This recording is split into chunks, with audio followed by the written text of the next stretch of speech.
என்னது டைம் இல்லையா? போன் பேச டைம் இல்ல, ஃபேமிலி டின்னர் டைம் இல்ல, ஷாப்பிங் டேட்டிங் மீட்டிங் எதுக்கும் டைம் இல்ல. Make time. Take that holiday. GT Holiday. GT Holidays, South India's #1 travel brand. ஒரு முழுமையான தமிழக அரசியல் வரலாற்றை எழுத வேண்டுமென்றால் அதன் பெரும்பாலான பக்கங்களை பேரறிஞர் அண்ணாவிற்கு ஒதுக்க வேண்டும். அந்த அளவிற்கு தமிழக அரசியலில் ஒரு மிகப்பெரிய ஆளுமையாக இருந்தவர் அவர். பிறப்பு எப்படி வேண்டுமானாலும் இருக்கலாம், ஆனால் ஒருவருக்கு மரணம் சமூகத்தில் மிகப்பெரிய வரலாறாக பதிவு செய்யப்பட வேண்டும் என அறிஞர்கள் பலர் சொல்லியிருக்கிறார்கள். அது அப்படியே அண்ணாதுரைக்கு பொருந்தும். கடந்த 1969ஆம் ஆண்டு பிப்ரவரி மாதம் இதே நாளில் புற்றுநோய் அண்ணாவின் உயிரை பறித்தபோது தமிழகத்தின் எல்லா மூலை முடுக்குகளில் இருந்தும் சென்னை நோக்கி சாறை சாறையாக அணிவகுத்தது மக்கள் கூட்டம். அதற்கு முன் மகாத்மா காந்தியடிகள் மறைவிற்கு பிறகு ஒரு அரசியல் தலைவரின் மறைவுக்கு அப்படி ஒரு கூட்டத்தை நாடே பார்த்திருக்க முடியாது என்று சொல்லும் அளவிற்கு சென்னை திக்குமுக்காடி போனது. அண்ணாவின் இறுதி ஊர்வலத்தில் 1.5 கோடி பேர் பங்கேற்றதாக ஒரு கணக்கு சொல்கிறது. இதை வைத்தே அவர் எப்படிப்பட்ட ஒரு மகத்தான வாழ்க்கை வாழ்ந்திருப்பார், எப்படிப்பட்ட சாதனைகளை புரிந்திருப்பார், எப்படியெல்லாம் மக்களின் அன்பை பெற்றிருப்பார் என்பதை நாம் எளிதில் புரிந்து கொள்ள முடியும். ஒரு சாமானியராக அவரது பிறப்புக்கும் பெரும் தாக்கத்தை ஏற்படுத்திய அவரது மரணத்திற்கும் இடைப்பட்ட வாழ்க்கையானது பல வரலாற்று திருப்பங்களை மட்டுமின்றி வரலாற்றையே திருப்புவதாக அமைந்தது என்றுதான் சொல்ல வேண்டும். கடந்த 1909ஆம் ஆண்டு செப்டம்பர் மாதம் 15ஆம் தேதி காஞ்சிபுரத்தில் ஒரு எளிய நெசவாளர் குடும்பத்தில் பிறந்தார் அண்ணா. நமது மாநிலம் தமிழ்நாடு என்ற அடைமொழியோடு தலைநிமிர்ந்து நிற்பதற்கு தனது அரசியல் ஆளுமை திறத்தால் அடித்தளம் போட்டவர்தான் இந்த பேரறிஞர். சிறுவயதில் கடவுள் நம்பிக்கை கொண்டவராகவே வளர்ந்த அவர் பின்னாளில் தமிழகத்தின் மிக பிரபலமான நாத்திக தலைவர்களில் ஒருவராக விளங்கினார். அதற்கு அவர் பயின்ற பச்சையப்பன் கல்லூரியே காரணமாக அமைந்தது. படிப்பில் சூரப்புலியாக இருந்த அண்ணா சென்னையில் உள்ள பச்சையப்பன் கல்லூரியில் இன்டர்மீடியட் படிப்பை படித்து முடித்தார். அங்கு அவர் சந்தித்த ஆங்கில பேராசிரியரும் நீதிக் கட்சியின் முக்கிய நபர்களில் ஒருவருமான வரதராஜன் தான் அண்ணாதுரையை அரசியல் பக்கம் திருப்பினார். அரசியலை பற்றி அவர் பேசிய கருத்துக்கள் அண்ணாதுரையை பெரிதும் ஈர்த்தன. கல்லூரி நாட்களில் தவறாமல் வகுப்புகளுக்கு செல்லும் பழக்கம் கொண்டவர் அண்ணா. மிக தீவிரமான படிப்பாளி. நூலகங்களில் பல மணி நேரத்தை செலவிடுவார். அங்கு சென்றுவிட்டால் வீட்டிற்கு திரும்புவதை பற்றி அவர் யோசிக்கவே மாட்டார். கல்லூரி காலங்களில் நடத்தப்பட்ட தமிழ் ஆங்கில பேச்சு போட்டிகளில் வாகை சூடுவதில் வல்லவர். இதனால் கல்லூரி மாணவர்கள் மத்தியில் அவர் நட்சத்திர அந்தஸ்தோடு வலம் வந்தார். நகராட்சி எழுத்தராக, நடுநிலைப்பள்ளி தமிழ் ஆசிரியராக சில காலமே பணியாற்றிய அவர் அதன் பிறகு நீதிக் கட்சியின் செயல்பாடுகளில் முழுமையாக ஈடுபடத் தொடங்கினார்.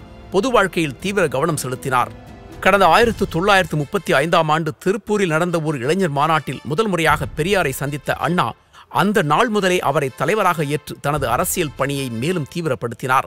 பெரியாரின் சுயமரியாதை இயக்கத்தில் தன்னை இணைத்துக் கொண்டு இந்திய எதிர்ப்பு போரில் ஈடுபட்டார். இதற்காக கடந்த 1938ஆம் ஆண்டு பெரியாரோடு சேர்ந்து அண்ணாதுரை கைது செய்யப்பட்டார். கடந்த 1944ஆம் ஆண்டு நீதிக் கட்சியும் பெரியாரின் சுயமரியாதை இயக்கமும் இணைந்து திராவிடர் கழகமாக உருவெடுத்தது.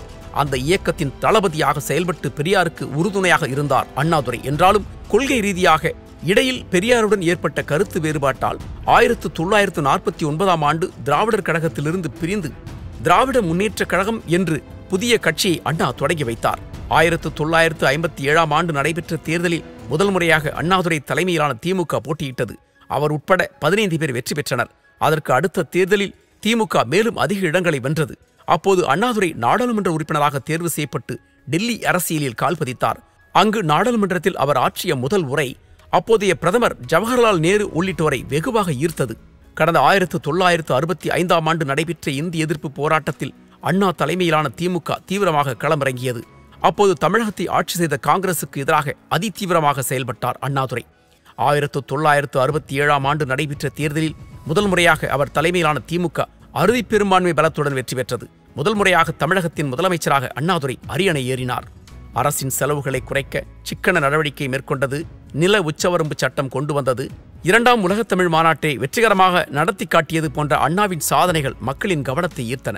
துடிப்புமிக்க அரசியல்வாதியாக எல்லா தரப்பு மக்களின் கவனத்தையும் ஈர்த்த பேரறிஞர் அண்ணாவை கடந்த 1968ஆம் ஆண்டு புற்றுநோய் தாக்கியது. இதற்காக அமெரிக்கா சென்று சிகிச்சை பெற்று வந்த போதிலும் அதற்கு அடுத்த ஆண்டே அவரது உடல்நிலை மேலும் மோசமடைந்தது. 1969ஆம் ஆண்டு ஜனவரி இறுதியில் அண்ணாவுக்கு மீண்டும் ஒரு அறுவை சிகிச்சை செய்யப்பட்டது. என்றாலும் அதற்கு அடுத்த மாதமான பிப்ரவரி 3ஆம் தேதி அன்று அண்ணா ஒட்டுமொத்த தமிழகத்தையும் தவிக்க விட்டு மரணத்தை தழுவினார். கட்சி பாகுபாடுகளை கடந்து அனைத்து தரப்பு மக்கள் மத்தியிலும் அவரது மரணம் பெரும் தாக்கத்தை ஏற்படுத்தியது. ஒட்டுமொத்த தமிழகமே சோகத்தில் மூழ்கியது. நாடு முழுவதும் அண்ணாதுரை மறைவு பேசுபொருளாகியது.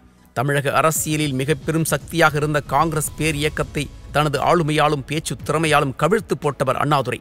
தான் ஒரு மிகச்சிறந்த படிப்பாளி என்பதை நிர்வாகத் திறமையிலும் பேச்சு திறமையிலும் தொடர்ந்து நிரூபித்தவர் அண்ணா. அதனால்தான் யாருக்குமே கிடைக்காத பேரறிஞர் என்ற பட்டம் அவருக்கு அடைமொழியாக வந்து சேர்ந்தது. சிலையடையில் பேசுவதிலும் அடுக்குமொழியில் பேசுவதிலும் வல்லவராக திகழ்ந்தார் அண்ணாதுரை. திரைப்படங்களுக்கு கதை எழுதுதல், வசனம் எழுதுதல், நாடகங்களை நடத்துதல் ஆகியவற்றால் கலைத்துறையிலும் தனது திறமையை வெளிப்படுத்தியவர். அப்போதெல்லாம் புராண கதைகளே திரைப்படமாக வெளிவந்தபோது அண்ணாவின் கதை வசனத்தில் உருவான வேலைக்காரி என்ற திரைப்படம் தமிழக திரைத்துறையில் ஒரு புரட்சியை ஏற்படுத்தியது. அந்த படம் சாமானிய மனிதர்களை பற்றி பேசியது, சமூகத்தின் அவலங்களை எடுத்துச் சொன்னது, யதார்த்த வாழ்க்கையை மக்களுக்கு எடுத்துரைத்தது. எதையும் தாங்கும் இதயம் வேண்டும், மாற்றான் தோட்டத்து மல்லிகைக்கும் மனம் உண்டு, வெந்த புண்ணில் வேல் பாய்ச்சியது போல் போன்ற புகழ்பெற்ற சொற்றொடர்கள் பேரறிஞர் அண்ணாவின் பேனா விளைவித்த பொன்மொழிகள். இது மட்டுமின்றி காரியதரிசி எனப்படும் வடமொழி சொல்லை அழகு தமிழில் செயலாளர் என மாற்றியது தொடங்கி பல வட சொற்களை தமிழ்படுத்தி தாய் தமிழ் மொழிக்கு வளம் சேர்த்திருக்கிறார் பேரறிஞர் அண்ணா. இப்படி அரசியல், நிர்வாகத் திறமை, இலக்கியம், தமிழ் வளர்ச்சிக்கான பணி என அனைத்திலும் முத்திரை பதித்த பேரறிஞர் அண்ணா மரணத்தை தழுவி இன்றோடு 56 ஆண்டுகள் ஆகின்ற போதிலும் இன்றும் தமிழக மக்கள் மனங்களில் அவர் வாழ்ந்து கொண்டிருக்கிறார்.